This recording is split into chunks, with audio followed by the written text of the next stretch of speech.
Tumeshiriki kwenye zoezi la upandaji miti ikiwa ni sehemu ya kuadhimisha sikukuu ya kuzaliwa kwa Mheshimiwa Rais wa Jamhuri ya Muungano wa Tanzania, Daktari Samia Suluhu Hassan. Zoezi hili limeongozwa na kauli mbiu inayosema uzalendo ni kutunza mazingira na shiriki kupanda miti. Na kauli mbiu hii inajikita kwenye kutekeleza adhima ya Mheshimiwa Rais ambayo ni kwa ajili ya uhifadhi wa mazingira ya Tanzania hii ikiwemo upandaji wa miti, ulinzi wa vyanzo vya maji, kuimarisha uoto wa asili, lakini na kukabiliana na mabadiliko ya tabia nchi. Upandaji wa miti huu utaendelea mpaka msimu wote huu, lakini leo ni mwanzo tumeanza nao, hasa tukiunga mkono juhudi za rais wetu. Tunachukua zoezi hili kama la msingi sana, hasa tukiangalia kwamba tumepata miti ambayo imefanywa utafiti, na tunaendelea kuhamasisha watu na nchi wote kwa jumla waendelee kupanda miti ambayo imefanywa utafiti. Tumepanda miti aina ya mikongo. Miti hii ni miti mojawapo ambayo iko hatarini kutoweka. Kama tunavyojua kwamba miti ya asili huchukua muda mrefu na inatoa mbao ngumu na inapendwa, na ni miti ambayo ni ya thamani na matumizi yake ni kwa ajili ya mbao, frame na vitu vingine vinavyohitaji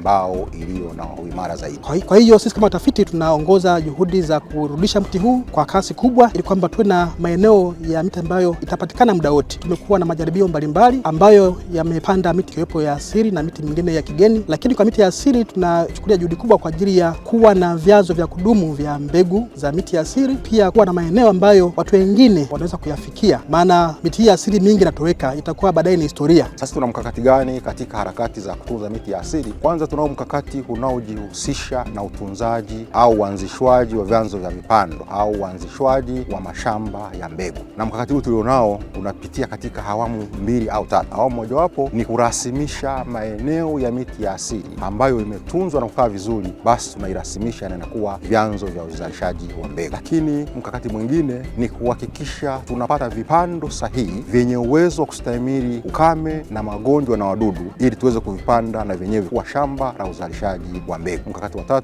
ni kuendelea kukusanya mbegu zenye kiwango na kuzipanda na kuzitunza tuweze kupata vyanzo vya mbegu. Kwa siku ya leo tumepanda miti kidogo tu ikiwa ni mwanzo wa kushiriki katika zoezi hili. Ni kwa sababu ya hali ya hewa mnavyoiona, ili pande miti ambayo tuna uwezo wa kuitunza, lakini majaliwa mvua ikipatikana tutaendelea panda miti yetu ya asili kadri tunavyoweza kuhakikisha tunahifadhi ile miti yote ambayo iko katika hatari ya kutoweka. Kwa hiyo hivyo nami nimeona nishiriki katika kupanda mti huu ili kusudi tuweze kuhifadhi mazingira yetu na pia tuweze kutumia miti hii kwa matumizi mbalimbali kwa kizazi hiki na kizazi kijacho. Lakini tunachosisitiza tusipande miti tu, tuitunze.